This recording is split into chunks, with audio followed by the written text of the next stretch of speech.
Shalom Uvracha, le passage pour le Chav Gimel qui se lève, le 23 qui se lève. Ve'adam rinan be'alma. Et ce qui est dit de manière générale, couramment, des merza al merza bikri benoni, que moitié sur moitié, ce qui veut dire moitié mitzvot, moitié averot, est appelé l'intermédiaire, le moyen. Verov sruyot mikre tzadik, et majorité de sruyot, de mérite, est appelé un tzaddik. Donc, on trouve quelque part que les gens s'expriment de sorte. Donc, il doit avoir quand même une base, une référence. Dire qu'un tzaddik est celui qui a la majorité de mitzvot, de mérite. Alors, nous avons expliqué que tzaddik est celui qui n'a aucune avera. Ou Shem Amush'al est un nom emprunté, l'Inyan Sachar Ve'onesh, en ce qui concerne Sachar, la récompense, et la punition. Effectivement, la base est le sujet de Sachar et Onesh. La récompense et la punition dans le ciel après 120 ans. Les fiches n'y donnent Achar Rubo, car dans le ciel, on juge la personne par la majorité de ses actions. Au Mikre Tzadik Bedino, il est appelé un juste dans son jugement, c'est-à-dire il a gagné le jugement, il est juste par rapport le jugement. Mais Achar, chez Zoché Badi, du fait qu'il a gagné son jugement, il est appelé Saint Tzadik, il a gagné. Mais ça ne veut pas dire maintenant à quel niveau il a gagné. Combien il a gagné? Il a gagné. Il y a un qui a gagné avec 90% de mitzvot, l'autre a gagné avec 51% de mitzvot. C'est vrai, les deux ont une majorité mitzvot, tout de même, il y a une grande différence. Mais les deux s'appellent Tzadik en ce qui concerne d'avoir gagné le jugement. Avalignan amitat Shem, à tort, mais en ce qui concerne vraiment la qualification réelle vers Ma'ala, l'élévation chez le Ma'alot, Madrigot, Chalukot, Tzadikim et Benonim, ce qui concerne les niveaux et les différences entre les Tzadikim et les Benonim, les justes et les intermédiaires, Amrou Razal, nos maîtres de Mar Benyon, bien dit, Tzadikim et Tzaratov, Shoftan, que les Tzadikim sont jugés uniquement par leur bon penchant, c'est-à-dire ils n'ont rien à faire avec, ils n'ont pas de Yetzerara, le Yetzerara n'a aucun mot à dire, ne se présente même pas pour donner son avis. Chez Nehemar, comme il est dit, Velibi, Halal Bekirbi. Mon cœur est vide à l'intérieur de moi. Que veut dire mon cœur est vide? Chez Enlo Yetzerara. Il n'a pas de Yetzerara qui argo betanil car elle a tué de part à travers les jeunes. David Amelech a jeûné tellement au point qu'il a tué son Yetzerara. Donc on parle d'un Yetzerara, d'un tzaddik, Vetov, un tzaddik qui a que du bien, qui veut dire qui n'a pas du tout de Yetzerara. C'est même pas que le Yetzerara est soumis, il n'est plus là. Aval kol mi shelo igal et madregazo, celui qui n'a pas atteint ce niveau-là. Af shesriuta merubim alavonota, bien qu'effectivement il a réalisé plus de bonnes choses que de fautes. La majorité de ses actions sont sruyot, sont des mitzvot, sont des mérites. Tout de même, eno bemaalat madrigat, ça dit klal, il n'est pas du tout dans les niveaux d'un tzaddik, du tout. C'est pourquoi nos maîtres de mémoire bénis ont dit dans le Midrash, Hashem a vu toute l'histoire du monde, et il a vu que les tzadikim, les justes, seront très peu nombreux. Il les a éparpillés dans chaque génération, il les a plantés dans chaque génération, car s'ils les auraient mis tous dans une génération, les autres générations auraient été vides de tzadikim, étant donné que les tzadikim, vraiment, les vrais tzadikim, sont peu nombreux. Ou comme il est écrit, le juste est le fondement, la base du monde. Donc il faut, pour que le monde puisse avoir une base, puisse exister, avoir donc une base sur quoi exister, il faut avoir un tzadik. Donc c'est pourquoi Hachem a planté les tzadikim dans chaque génération, de manière à ce que la génération puisse exister. Maintenant l'explication du sujet, Alpi Mashekata, Rav Chaim Vital Zal, Beshar Akdusha, d'après ce que le Rav Chaim Vital, le disciple du Harizal, a écrit dans Shar Akdusha, la porte de la Kedusha, de la sainteté, ou Ve'etz Chaim Shar Nun Perikbet, également dans le Etz Chaim, 50e porte, 2e chapitre, de Lechol Ish Israël, toute personne d'Israël, tout juif, Echad Tzadik Vechad Rasha, qui soit un tzaddik ou qui soit un rachat, un impie. Yesh shte neshamot a en lui deux âmes. Dichtiv, comme il est écrit, Ve neshamot ani asiti. J'ai fait des âmes au pluriel. Shen shte nefashot. Ce sont donc deux âmes. Nefesh achat. Alors pourquoi deux âmes? Une âme, mitzad aklipa ve sitracha. Elle provient de l'écorce. Elle provient de l'autre côté. Ceci veut dire les forces du mal. Les forces du mal sont appelées les écorces. Pourquoi? Parce que l'écorce cache le fruit. On voit une écorce, on ne voit pas ce qui se passe dedans, on voit juste l'écorce. Donc, de la même manière, l'existence des forces du mal, c'est Hachem. Mais c'est seulement, il cache la lumière de Hachem. La lumière de Hachem est dissimulée au point où tu penses que c'est une vraie réalité. Mais en effet, si la lumière de Hachem se retire de leur domaine, se retire des forces du mal, il n'y a plus rien, parce qu'il n'y a rien à part Hachem. Hachem leur a permis d'exister et lui-même leur donne une vitalité. Donc c'est comme une écorce qui cache la réalité, parce qu'au moins s'ils avaient un peu de hanava, un peu de soumission, ils auraient quand même accepté et dire, regarde, il y a Hachem qui me fait vivre, mais je suis là parce qu'Hachem m'a demandé d'exister. Non, ils cachent totalement et ils se prennent pour des dieux. Donc ils sont appelés les écorces, ils voilent totalement. Sitracha aussi, c'est un nom, une autre qualification aux forces du mal, car c'est le côté autre. Le côté il y a la Kedusha, et tout ce qui n'est pas Kedusha, on le traite, on dit c'est autre chose. Donc, les forces du mal, à partir des forces du mal, il y a une âme qui est venue. Les forces du mal, on crée, si on veut, Hachem a donné aux forces du mal la possibilité, donc, de créer une âme. Et cette âme-là est appelée, et la première, celle qu'on dit, Veneshamot, une des deux âmes qui se trouve dans chaque juif. Ce qu'on appelle le Yetzer Hara, le mauvais penchant. Et c'est celle-ci qui s'habille dans le sang de l'être humain. Nous avons une âme de vie dans le sang. Les achayot agouf, pour faire vivre le corps.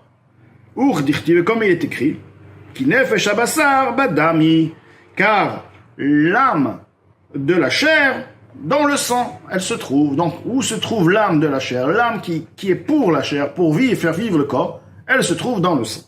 Donc, il s'agit ici de l'âme qui provient des forces de l'impureté. Oui, mena baot kol amidot raot.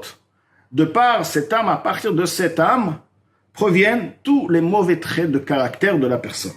Mais arba yesodot raim sheba, des quatre éléments mauvais, qui se trouvent dans cette âme. Cette âme a en elle 4 éléments. Et à partir de ces 4 éléments, comme toute chose a 4 éléments, le feu, le vent, l'eau et la terre. Donc, dans le niveau spirituel, il y a aussi ces 4 éléments-là. À partir de ces 4 éléments dérivent les mauvais traits de caractère. Dehainu, là, l'Admorazaken va donc nous détailler. Kas vegava, la colère, l'orgueil, mi-esod ha'esh, de l'élément du feu se trouvant dans cette âme mauvaise, âme impure, si on veut. Shenikba le mala, car l'orgueil et la colère, c'est quoi? C'est s'emporter vers le haut. Betavat atanogim, le désir des plaisirs, l'envie des plaisirs, mi-esod ha'mayim provient de l'élément de l'eau. Ki ha'mayim matzmichim comme iné ta'anug, car l'eau est la base, celui qui fait pousser tout concept, tout sujet de plaisir. Veolelut, veletzanud, veitpaarut, udvarim betelim, et la frivolité, la raillerie, la vanterie, les paroles futiles, mi-esod ha'ruach, de l'élément, de la base du vent. Bien sûr, tout ceci donc spirituel, dans le concept spirituel, le vent spirituel, qui se trouve dans l'âme.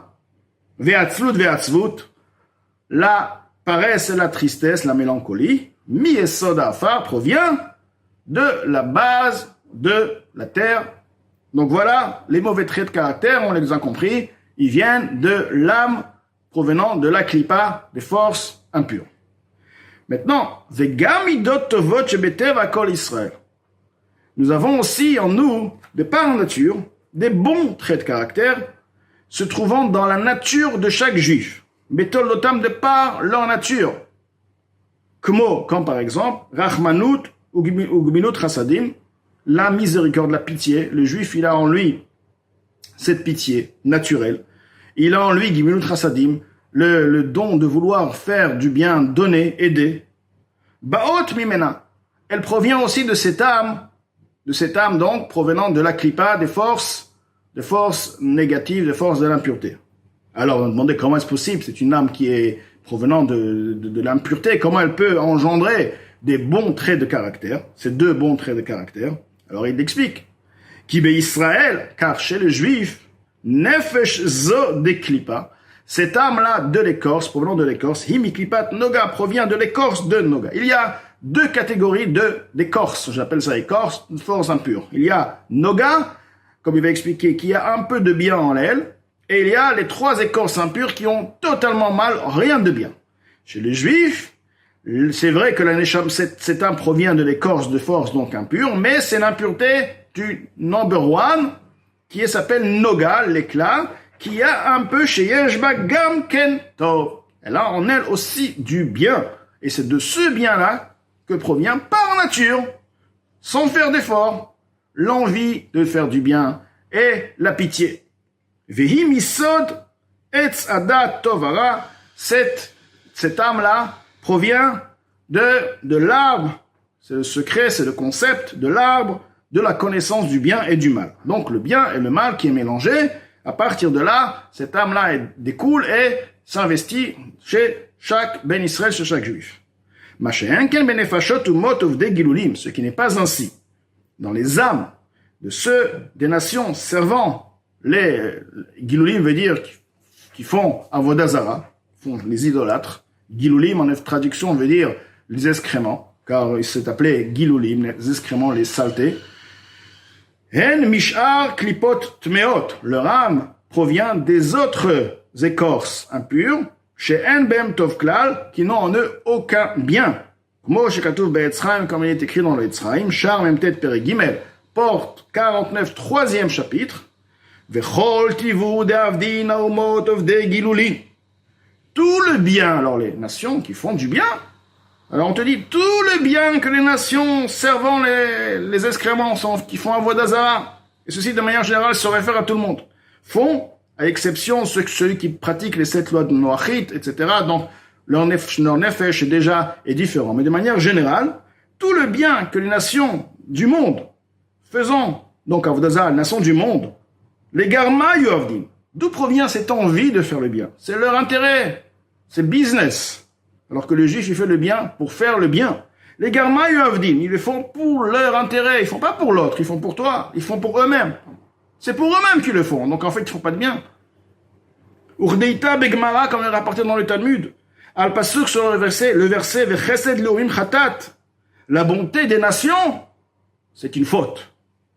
Shekol Tzedaka Vachesed, car toute charité, toute bonté, Shumot of Degurim Osim, que les nations faisant Avodah Zara font, réalisent, Enan Ela Leityaer, ils ne sont uniquement pour se vanter.